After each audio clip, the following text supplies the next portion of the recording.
What's up, y'all? I'm making a guide today on how do you run spacing in Brawlhalla? How is that possible? How can people just space out their attacks and just hit people however they want? Well, it comes down to a lot of things. Most notably, knowing where your hitboxes are. The first step to good spacing, you need to know where your moves are hitting. And you might think you know where a lot of the hitboxes are, but a lot of them are kind of ambiguous and they have hitboxes that don't make sense. For example, D-Light on Cannon. It seems like, okay, this move just hits like this, okay, whatever. But it hits really far away. Like, really far away. And if you don't look at the hitbox or you don't play Cannon a lot, you wouldn't know that. You wouldn't know that somebody can just jump away like this and hit you like from here. Like literally out of a gravity cancel, I can catch this from halfway across small brawl. Like by no exaggeration. So my first tip to you would be do a move, look at it, and learn how it is. Look at the move that you're using and look at the hitbox. How does it hit? A lot of the moves that you're using are not hitting the way you think they hit, and that you could be using them in such crazy ways simply just by knowing where they hit. Okay? Alright, that would be my first tip. Learn your hitboxes. 2, keep track of your opponent's options. I can't stress this enough. If you want to get anywhere past plat, you need to learn how people move. You have to keep track of what they're doing. Now, I know it doesn't really make sense. Oh my gosh, what am I doing? I know it doesn't really make sense as to how people move, but let me explain how what I'm actually speaking of, right? So, when somebody dodges, the first thing I want you to do is say to yourself, they just did X dodge. Let's just say they neutral dodge, okay? So let's say I'm playing against this Mako, and this Mako is like a really good player, or this Mako is a trash player. It doesn't matter if they're good or trash, okay? So you do your move. Okay, I did end line. Ooh, spot dodge. Okay, well, next time I'm just gonna do this and read it that way, right? Or let's say they're dodging. They're doing like an upright dodge. Let's say that, or in a way, up and away. Okay. Oh, okay. They're dodging up and away. Okay. You hit him again. Oh, up and away. Okay. Huh, this is a pattern. And then the next time they do it, you punish it. That's exactly what good players are doing, but they're doing other things as well. Good players are not, they're obviously not just sitting there, oh, ho, ho, he's dodging away, ho. Obviously, they're moving around. They're making it so that it makes it seem like they're going to attack you, and then they don't attack you. They bet on an option, and then they punish you, and then you do whatever option that you do, right? But the most basic thing I want you to take away is to keep track of your opponent's options, specifically keeping track of their dodges. This will help you so much. And then eventually, you'll just do it naturally. You'll say to yourself, okay, dodge away, I need to do this move. And this goes for any weapon that you're playing. This goes for any weapon. And this goes for any weapon that you're playing. Gauntlets, cannon, spear, blasters, and literally anything. Axe, hammer, anything, any weapon that you're playing, keep track of whatever options your opponent is doing. And I just died. Oh, we're alive, haha. And then once you get really good at it, it'll become like clockwork. It'll become like, okay, well, I'm just playing the game. I keep track of his options. And then next comes another layer. Next, what do they do after they dodge? Or if they're not dodging, what are they doing? They could be jumping. They could be fast falling. They could be throwing out a wake-up attack. They could just be spamming attacks with no regard for what's going on. Yo, Kyoto, what's up, man? Appreciate you joining the stream, man. They could just be attacking with no regard for what's going on. How are they moving? Do they like to stay at the center of the stage? Do they like to move to the edge of the stage? When they're off stage, when they get hit off stage, where do they like to go? Do they like to dodge up? And then it gets deeper. When I do this move, it looks like they're dodging differently than when I do this move, right?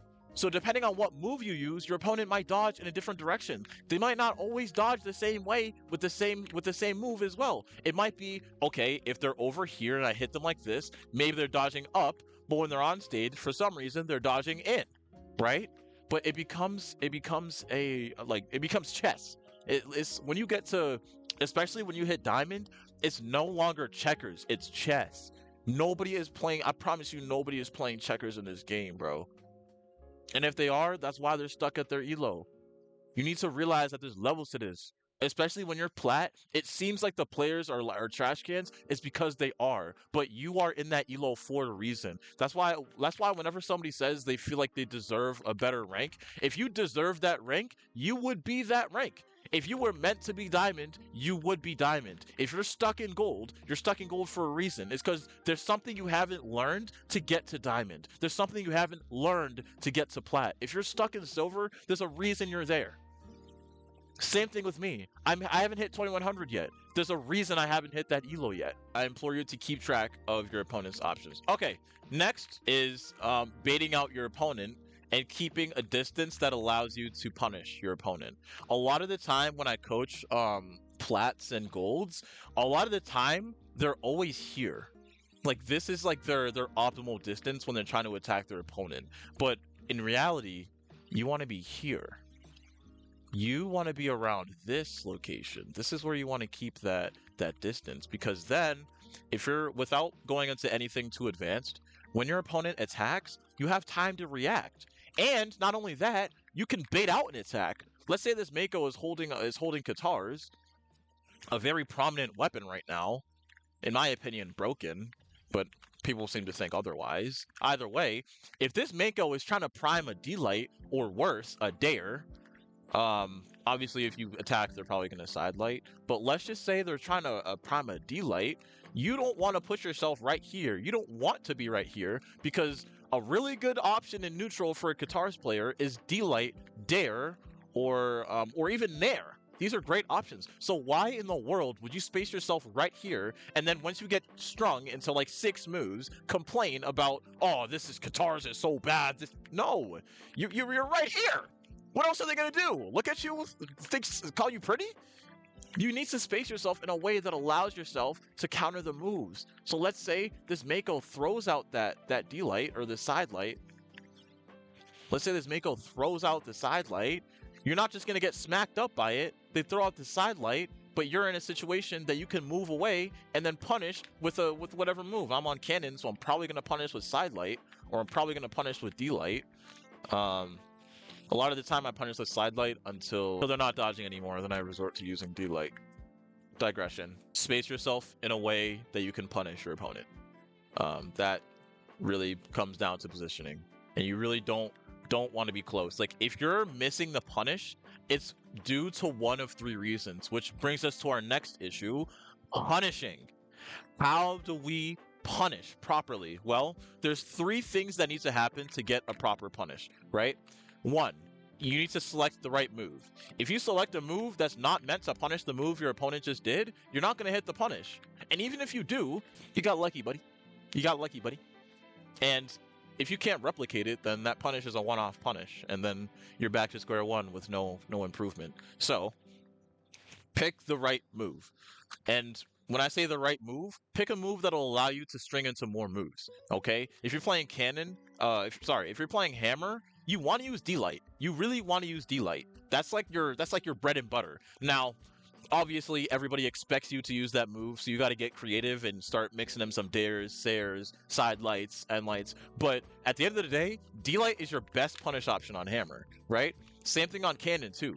Side light is my best punish option, easily, because it strings into side light stare recovery, or it strings into side light stare dare, which is what I should have done there. But digression. It strings into better attacks, right? I could punish with D-Light, which gives me a true combo, right? But if my opponent dodges, I promise you I'm going for side light every time, because it gives you way more moves, right? But if I have a true combo, I'm just going to punish with a true combo, and then I can punish whatever they do afterwards, right? If you really struggle with this, I implore you to use your true combos. If you're playing Scythe, you're kind of out of luck in this department. You have to find other ways to get your damage. But for the rest of us that have true combos, I implore you to spam your true combos like there's no tomorrow. Make your opponent quit. Like, I hate when people are like, oh, but I don't want to be, I don't want to be like, I don't want to be annoying. I don't want to be like a spammer, bro. Do you want to win? Do you really want to gain rank? If you want to gain rank as quickly as possible, spam your true combos. Get the free damage. Don't pass up free damage because you don't want to look weird or look like a spammer or this or that.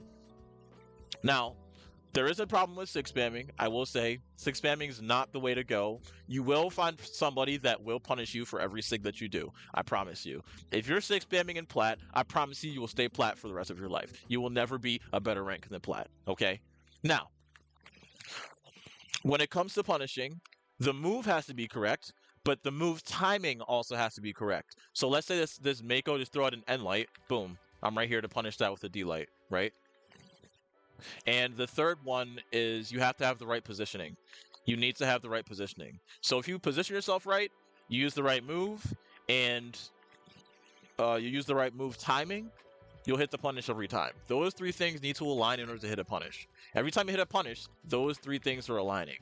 Now, I say the right move, meaning a move that allows you to get the most damage. But if at this point in time, you're not very good at spacing your attacks, just punish with anything. Use whatever move will punish your opponent in that instance. And then over time, you'll learn how the timings work. You'll learn where the moves hit. You'll learn how to hit these moves.